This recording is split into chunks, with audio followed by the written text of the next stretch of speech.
ગીતા બહુ રામ જન્મ નામની ધાર ગીતા સંબંધનો આધાર ગીતા માનવ ઉત્કર્ષનો ઉદ્ઘોષ ગીતા વિશ્વ એક્યનો નિર્ઘોષ ગીતા જીવન પાઠ્યની દ્રષ્ટિ ગીતા સમર્થ જીએ સમર્થ વિચાર ગીતા આજથી 5,500 વર્ષ પહેલા મહાભારતના યુદ્ધમાં કુરુક્ષેત્રના મેદાનમાં ભગવાન શ્રી કૃષ્ણના મુખમાંથી શ્રીમદ ભગવદ ગીતા નીકળી હતી.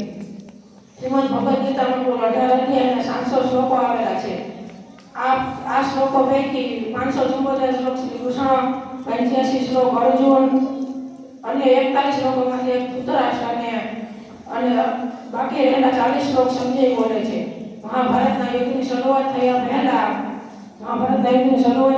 ધૃતરાષ્ટ્ર સંજયને પૂછ્યું, ધર્મક્ષેત્રે કુરુક્ષેત્રે સમવેતા યુયુત્સવ મામકા પાંડવાશ્ચેવ કેમ કુર્વત સંજય. હે સંજય, તીર્થભૂમિ કુરુક્ષેત્રના મેદાનમાં યુદ્ધની ઈચ્છાથી ભેગા થયેલા